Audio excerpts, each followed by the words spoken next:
Hi there, this is the rest of chapter 2.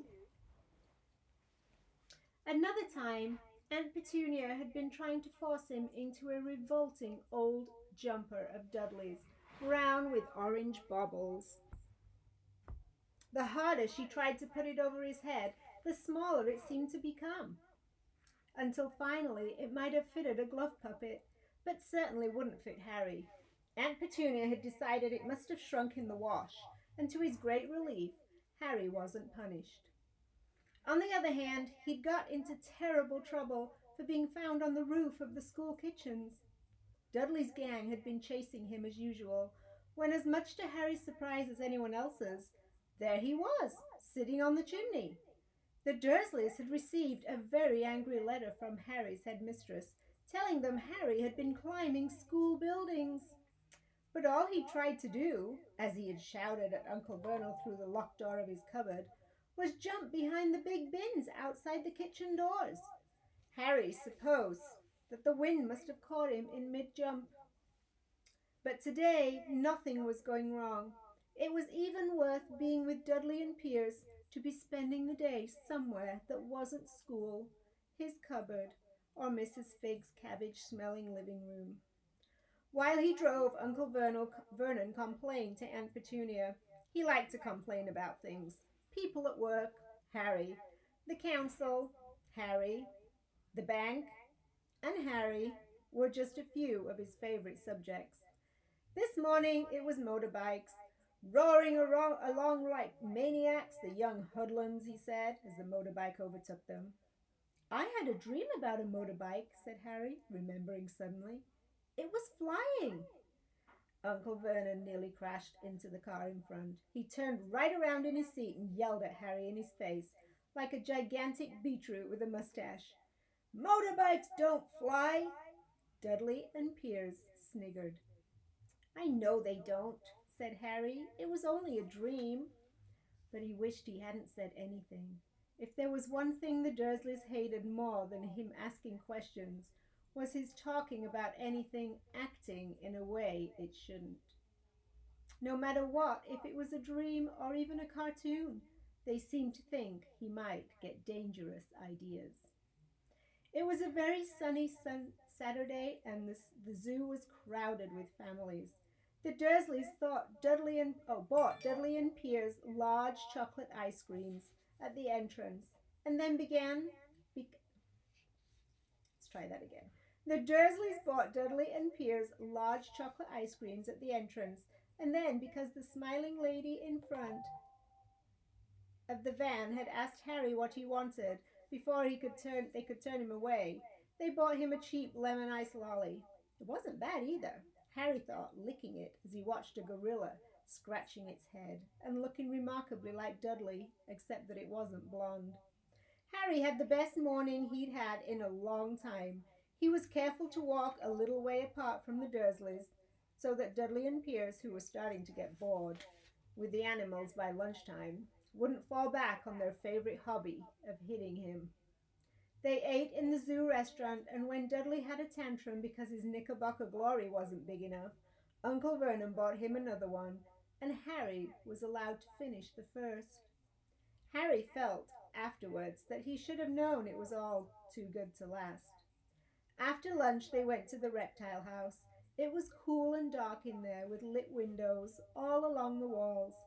Behind the glass all sorts of lizards and snakes were crawling and slithering over bits of wood and stone. Dudley and Piers wanted to see huge poisonous cobras and thick man-crushing pythons. Dudley quickly found the largest snake in the place. It could have wrapped its body twice around Uncle Vernon's car and crushed it into a dustbin. But at the moment he didn't look in the mood. In fact, it was fast asleep. Dudley stood with his nose pressed against the glass, staring at the glistening brown coils.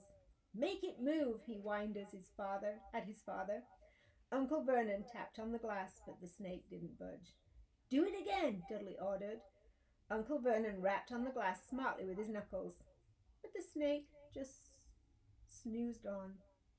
This is boring, Dudley moaned. He shuffled away.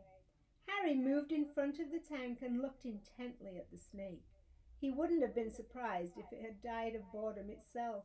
No company except stupid people drumming their fingers on the glass, trying to disturb it all day long.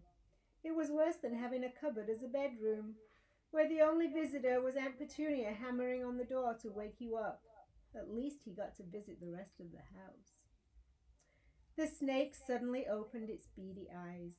Slowly, very slowly, it raised its head until its eyes were on a level with Harry's. It winked. Harry stared, and then he looked quickly around to see if anyone was watching. They weren't. He looked back at the snake and winked too. The snake jerked its head toward Uncle Vernon and Dudley. Then, raising its eyes to the ceiling, it gave Harry a look that said, quite plainly, "I get that all the time." "I know," Harry murmured through the glass, though he wasn't sure the snake could hear him. It must be really annoying. The snake nodded vigorously. "Where do you come from, anyway?" Harry asked. The snake jabbed its tail at a little sign next to the glass. Harry peered at it. "Boa constrictor, Brazil." "Was it nice there?" The boa constrictor jabbed its tail at the sign again, and Harry read on. "This specimen was bred in the zoo." "Oh, I see. So you've never been to Brazil?" As the snake shook its head, a deafening sound behind Harry made both of them jump. "Dudley! Mr. Dursley! Come and look at this snake! You won't believe what it's doing!" Dudley came waddling toward them as fast as he could. "Out of the way, you!" he said, punching Harry in the ribs. Caught by surprise, Harry fell hard on the concrete floor. What came next happened so fast, no one saw how it happened. 1 second, Piers and Dudley were leaning right up close to the glass. The next, they had leapt back with howls of horror. Harry sat up and gasped. The glass front of the boa constrictor's tank had vanished. The great snake was uncoiling itself rapidly, slithering out onto the floor.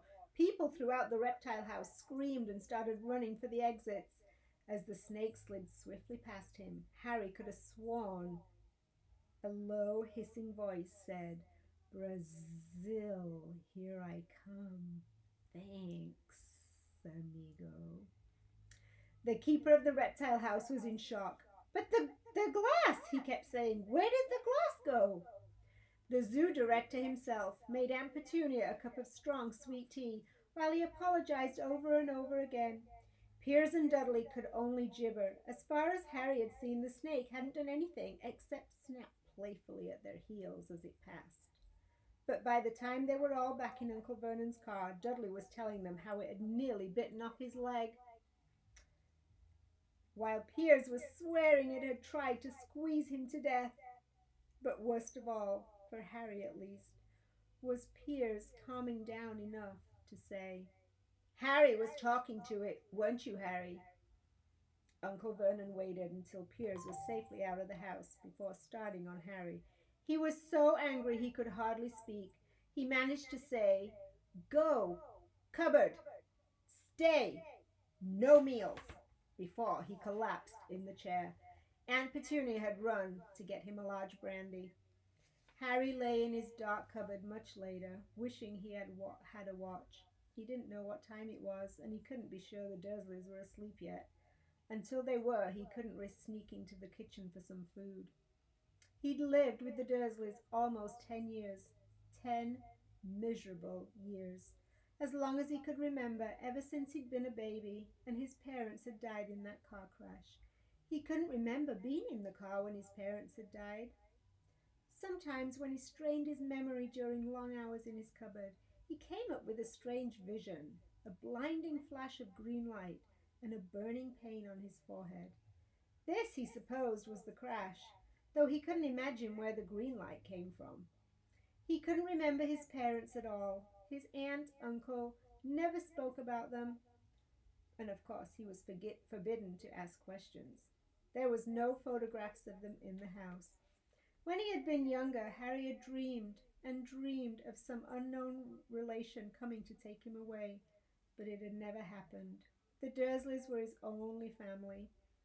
Yet sometimes he thought, or maybe hoped, that strangers in the street seemed to know him. Very strange strangers they were, too. A tiny man in a violet top hat had bowed to him once, while out shopping with Aunt Petunia and Dudley. After asking Harry furiously if he knew the man, Aunt Petunia had rushed them out of the shop without buying anything. A wild-looking woman in a dress, dressed all in green, had waved merrily at him on the bus once. A bald man in a very long purple coat had actually shaken his hand in the street the other day, and then walked away without a word. The weirdest thing about all these people was the way they seemed to vanish the second Harry tried to get a closer look. At school, Harry had no one. Everybody knew it was Dudley's gang that hated the odd Harry Potter in his baggy old clothes and broken glasses, and nobody liked to disagree with Dudley's gang. Thank you guys. Talk to you later. Bye.